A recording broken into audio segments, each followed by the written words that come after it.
शेख अब्दुल कादिर जिलानी अल गौसिल आजम रदी अल्लाह। शेख अब्दुल कादिर जिलानी वही गौसे आजम है एक्चुअली। अलग अलग डरावनी शक्ल के लोग गुजरते गए, लेकिन इसको किसी ने कुछ नुकसान नहीं पहुंचाया। क्यों? क्योंकि वो गोले में था ना, के नाम के दायरे में बैठा था। अब हेलो गाइज, एक बार फिर स्वागत है भाइयों का चैनल रिएक्शन बाबा में। मेरा नाम है राम, मेरा नाम है दीक्षा। तो गाइज आज हम फिर से एक ऐसा वीडियो बनाने वाले हैं जो कि बहुत ज़्यादा रिकमेंडेशन में है हमारे, और आप लोगों के द्वारा सजेस्ट किया गया है। पहले मैं वीडियो का नाम आप लोगों को बता देता हूँ, गौसे आजम, क्योंकि इससे पहले भी हमने एक वीडियो बनाया था गौसे आजम करके, तो उस पर भी काफ़ी भाइयों ने बताया था। गौसे पाक के बारे में पता था, गौसे आजम के बारे में हमें पता चला अब्दुल कादिर जिलानी करके उनका नाम था। तो आज उसी से ही थोड़ा रिलेटेड ये वीडियो है, लेकिन इसका कॉन्सेप्ट पूरा का पूरा अलग है। आप लोग देखेंगे एंड तक तो आपको मजा आएगा, समझ में आएगा चीज़ें, आपको और अच्छे से नॉलेज बढ़ेगी। तो वीडियो का जो टाइटल है वो है गौसे आजम और जिन्नात के सरदार का वाकया। मतलब गौसे आजम और जिन्नात का सरदार, मतलब जिन्नात का सरदार तो आप लोग समझ ही सकते हैं कि, और जिन्नत तो खुद ही खतरनाक होता है, उसका सरदार तो और खतरनाक हो गया। बयान भाई सैयद अमनुल कादरी साहब का वीडियो है। उम्मीद है आप लोगों को वीडियो अच्छा लगेगा। अच्छा लगे तो प्लीज इस वीडियो को लाइक करें, और आप चाहते हैं आपको ऐसे रिएक्शन वीडियोज भी मिलते रहें तो प्लीज चैनल को सब्सक्राइब करें। तो गाइस आज के रिएक्शन हम स्टार्ट कर लेते हैं बिना किसी देरी के। Let's play. एक शख्स बगदाद में रहता है, बगदाद मोहल्ला में। वो गौस पाक के पास आया, मेरे मुर्शिद के पास, और कहता है सरकार मेरी बेटी छत पे थी, उसे किसी ने उठा लिया, गुम हो गई, मतलब ढूंढ रहा हूं मिलती नहीं। छत पे से गायब हो गई। फरमाया जंगल में जा, अरे और मेरा नाम लेना। तवज्जो, नाम की बात आई, नाम लेना। उनके नाम से बिगड़ियां बनती है। अरे मेरा नाम लेना, और नाम लेकर दायरा खींचना। बल्कि शेखुल इस्लाम अल्लामा अनवारुल्लाह फारूकी रहमतुल्लाह अलैह ने नाम लेने का तरीका ये लिखा है, बिस्मिल्लाही अला नियती शेख अब्दुल कादिर जिलानी अल गौसिल आजम रदी अल्लाह। शेख अब्दुल कादिर जिलानी वही गौसे आजम है एक्चुअली। दायरे के बीच में बैठ जाना, नाम लेकर दायरा खींचना, दायरे के बीच में बैठना। फिर मखलूक गुजरेगी, कोई तेरे पास आएगा, आकर के तेरी फरियाद पूछेगा, वो बात कर लेना उससे। गौस पाक का वो गुलाम था, दायरा खींच के बैठ गया। रात, जंगल की रात, अलग अलग डरावनी शक्ल के लोग गुजरते गए, लेकिन इसको किसी ने कुछ नुकसान नहीं पहुंचाया। क्यों? क्योंकि वो गोले में था ना, गौस पाक के नाम के दायरे में बैठा था। अब आप सोचे, जब गौस पाक के नाम की ये शान है तो नाम मोहम्मद की शान क्या होगी? सही बात है। आप सोचिए ना, ये दुनिया के लीडर जिनसे तुम कांप रहे हो, लर्जा पर अंदाम, इनकी औकात क्या है? आपके पास नाम मोहम्मद है, ये नाम मोहम्मद क्या है? अर्श पैदा हुआ, अल्लाह ने अर्श को पैदा किया तो जलजले थे अर्श पे, अल्लाह ने नाम मोहम्मद लिखा, अर्श ठहर गया। मेरा ईमान कहता है आज तक जो अर्श ठहरा हुआ है मेरे महबूब के नाम की बरकत। ये नाम कोई काम बिगड़ने नहीं देता, बिगड़ी भी बना देता है। सब नामे मोहम्मद। सुभान अल्लाह। शहद कैसा होता है? अगर आप थक नहीं गए या बोर नहीं हुए तो मुझे जवाब दे कि शहद कैसा होता है? मीठा ही होता है शहद। अगर किसी को टाइफाइड का मर्ज हो, उसको शहद चटाओ तो कैसा लगता है? पता नहीं कैसा लगता है? कड़वा। चाटा नहीं ना। कैसा लगता है? जिसको बुखार तेज हो उसको शहद चटाओ तो कैसा लगता है? कड़वा। शहद का कसूर है कि जबान का कसूर है? जुबान का कसूर है। अगर जबान बीमार हो जाए तो मीठा शहद भी उसको कड़वा लगता है, पीने के काबिल नहीं लगता। शहद मीठा कब लगता है? जब जबान बीमार ना हो। नादान, नाम मोहम्मद वो शहद है कि तेरी हर मुश्किल इसकी बरकत से टल जाएगी। तूने अपनी जबान को गुनाहों से बीमार कर लिया है, तू गुनाहों से शिफा हासिल कर, और फिर अपनी शिफा याब जबान से नाम लेकर देख।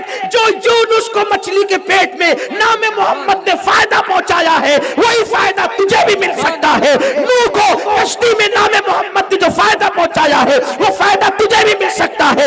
आदम को नामे मोहम्मद ने जो फायदा पहुंचाया है, वो फायदा तुझे भी मिल सकता है। शर्त ये है, नूह वाली जबान लेकर के आ, अल्लाह तुझे वो फायदा जरूर अता फरमाएगा। खुदा ने हमें कैसा बड़ा वसीला दिया, जबान गंदी करके नुकसान कितना उठाया। यही जबान गीबत करे, यही जबान चुगली करे, यही जबान हराम लुकमा खाए।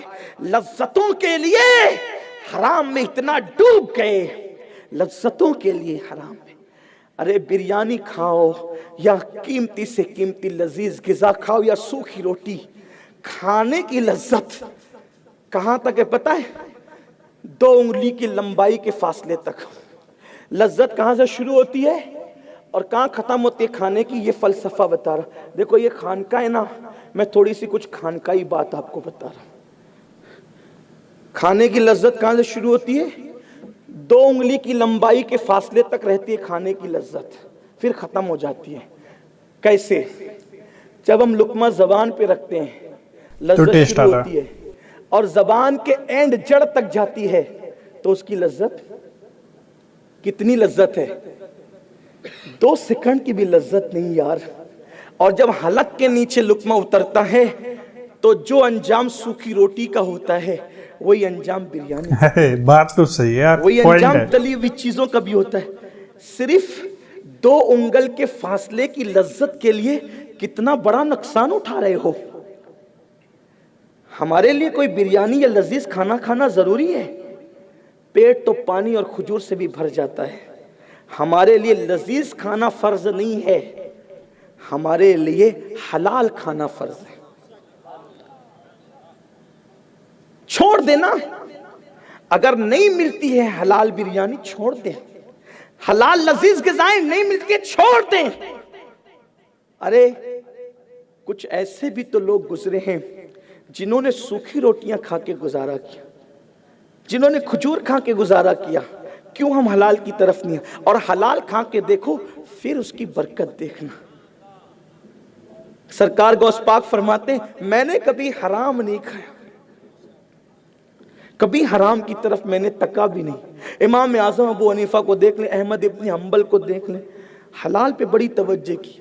जबान की अंदर तासीर होगी, दुआओं में तासीर होगी, चेहरे पे वो निखात होगी, आंखों में वो नूर होगा। सब दीन में सब है, दीन को हमने छोड़ रखा है। वरना दीन तो आया ही अपने लिए। दीन किसके लिए आया? हमारे लिए आया। लोग अपने धर्म को तो जब नाम है गौस पाक की तासीर ये है, क्या तासीर है गौस पाक के नाम की? दायरा खींचा नाम लेकर बैठ गए। अजीब अजीब चेहरे वाले गुजरते रहे, गुजरते रहे, कुछ बिगाड़ा नहीं। जिन्नात थे वो सब, और जिन्नात कुछ नहीं बिगाड़ते गौस पाक के सच्चा नाम लेवा का। ये बेचारे बैतुल माल के पैसे पे पलने वाले अपना क्या बिगाड़ सके? ये बात इतनी कोई गुलाम बने, कहानी किस्से की बात नहीं हो रही है, हकायक। अभी मैं आपसे नारा नहीं चाहता, मैं आपसे हकीकतों का एतराफ चाहता हूं। बने गुलाम, कोई गुलाम बनकर देखे, वो जुर्रत पैदा होती है। कोई मखलूक कुछ नहीं बिगाड़ सकती। गुजरते रहे, गुजरते रहे, आखिरी में कर्रो फर के साथ आया। देखकर लगता था कोई बादशाह है। उसने बैठा हुआ देखा, वो अपनी सवारी से नीचे उतरा। नीचे उतर के वो लकीर को उसने छूमा, लकीर चूमी। अगर आप बुरा नहीं माने तो एक जुमला कह दूं, शायद जिन्नातों में कोई वहाबियत का फतवा देने वाला नहीं होगा कि छूमना हराम या शिर्क है। सुभान अल्लाह। और उस दौर में तो इंसानों में भी कोई नहीं था फतवा देने वाला, लेकिन उसने लकीर चूमी। कौन सी लकीर? हर लकीर नहीं, जो मेरे मुर्शिद गौस पाक के नाम से लकीर खींची गई थी, वो लकीर चूमी। और वो लकीर के बाहर ही बैठ गया और बैठ करके कहा क्या हाजत है तुम्हारी? तो उसने कहा मैं गौस पाक का गुलाम हूं, मेरी बेटी छत से गुम हो गई, गौस पाक के पास गया था, सरकार गौसुल आजम दस्तगीर ने मुझे यहां भेजा और ये अमल करने के लिए कहा। उसने कहा कि इस बदबख्त गुस्ताख ने इस गुलाम गौस आजम की बेटी ली है, उसको बुलाया जाए। उसको पकड़ के लाया गया तो बच्ची भी उसके पास मौजूद थी, वो जिन भी मौजूद था।